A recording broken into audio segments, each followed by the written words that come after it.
नमस्कार मित्रों, हमारे YouTube चैनल ओम सत्य सनातन वैदिक धर्म में आपका हार्दिक स्वागत है। वीडियो में आगे बढ़ने से पहले कमेंट में जय श्री कृष्ण जरूर लिखें।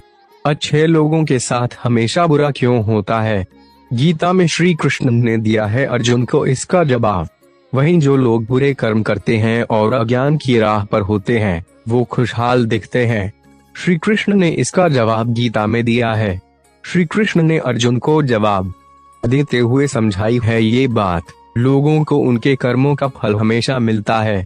आपने महसूस किया होगा कि जो लोग अच्छे कर्म करते हैं वो परेशान रहते हैं, वहीं जो बुरे कर्म करते हैं वो खुशी से रह रहे होते हैं। अच्छे कर्म करने वाले परेशान होते हैं कि आखिर उन्हें इतनी परीक्षा क्यों देनी पड़ रही है, जबकि जो अधर्म की राह में हैं वो खुश हैं और जिंदगी का लुत्फ उठा रहे हैं। अगर आपके मन में भी ये सवाल आया है तो आज हम आपको इसका जवाब देंगे। ये जवाब वो है जो भगवत गीता में लिखा है और श्री कृष्ण ने अर्जुन को दिया था। भगवत गीता में वर्णित कथा के अनुसार जब भी अर्जुन के मन में कोई दुविधा होती थी तो वो श्री कृष्ण के पास पहुंच जाते थे।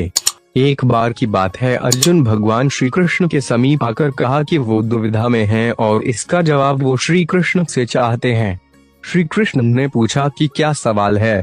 अर्जुन ने कहा, मुझे ये जानना है कि अच्छे लोगों के साथ हमेशा बुरा ही क्यों होता है, वहीं बुरे लोग खुशहाल दिखते हैं।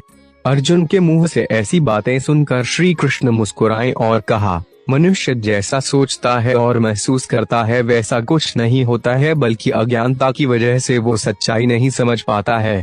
अर्जुन उनकी ये बात समझ नहीं पाए। इसके बाद श्री कृष्ण ने क्या कहा, चलिए वो जानते हैं। श्री कृष्ण ने अर्जुन से कहा, पार्थ, मैं तुम्हें एक कथा सुनाता हूँ, उसे सुनकर तुम समझ जाओगे कि हर प्राणी को उसके कर्म के हिसाब से ही फल मिलता है।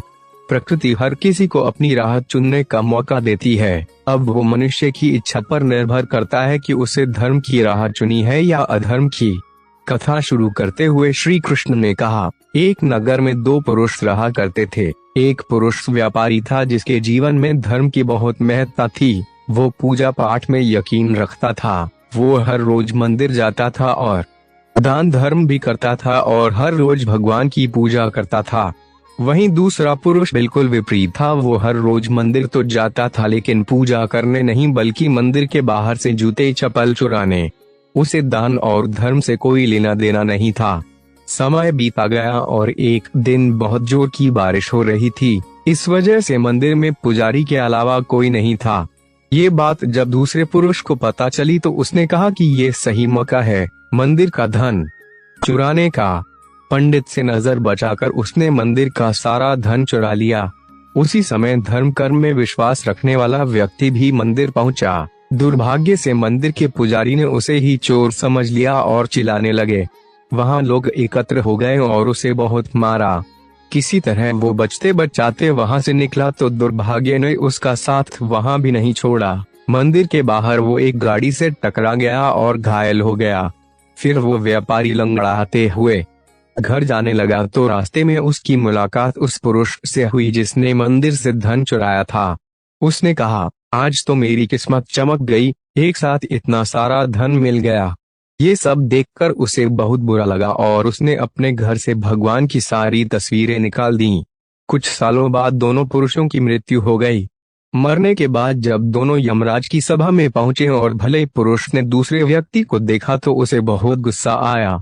उसने क्रोधित होकर यमराज से पूछ ही लिया, मैं तो हमेशा अच्छे कर्म करता था, दान में विश्वास रखता था, उसके बदले जीवन भर मुझे अपमान और दर्द ही मिला और इस व्यक्ति को नोटों से भरी पोटली। आखिर ऐसा भेदभाव क्यों? इस पर यमराज ने कहा, पुत्र, तुम गलत समझ रहे हो। जिस दिन तुम्हारी गाड़ी से टक्कर हुई थी वो दिन तुम्हारे जीवन का आखिरी दिन था, परंतु तुम्हारे अच्छे कर्मों की वजह से तुम्हारी मौत सिर्फ एक छोटी सी चोट में बदल गई। तुम इस दुष्ट व्यक्ति के बारे में जानना चाहते हो? दरअसल इसके भाग्य में राजयोग था, मगर इसके कुकर्मों और अधर्म की वजह से वो सिर्फ एक छोटी सी धन की पोटली में बदल गया। कथा सुनाने के बाद श्री कृष्ण अर्जुन से कहते हैं, पार्थ, क्या अब तुम्हें तुम्हारे सवाल का जवाब मिल गया? ऐसा सोचना कि भगवान तुम्हारे कर्मों को नजरअंदाज कर रहे हैं, ये बिल्कुल भी सत्य नहीं है। भगवान हमें कब क्या किस रूप में दे रहा है मनुष्य को समझ में नहीं आता है। मगर आप अच्छे कर्म करते रहें तो भगवान की कृपा हमेशा बनी रहती है। इसलिए अपने अच्छे कर्मों को बदलना नहीं चाहिए, क्योंकि उसका फल हमें इसी जीवन में मिलता है। इसलिए मनुष्य का फर्ज है कि वो हमेशा अच्छे कर्म करते रहें, क्योंकि श्री कृष्ण ने गीता में भी बताया है कि किसी के द्वारा किया गया कर्म बेकार नहीं जाता है, चाहे वो अच्छा हो या बुरा। दोस्तों, आज की हमारी यह वीडियो आपको कैसी लगी, कमेंट में जरूर बताना।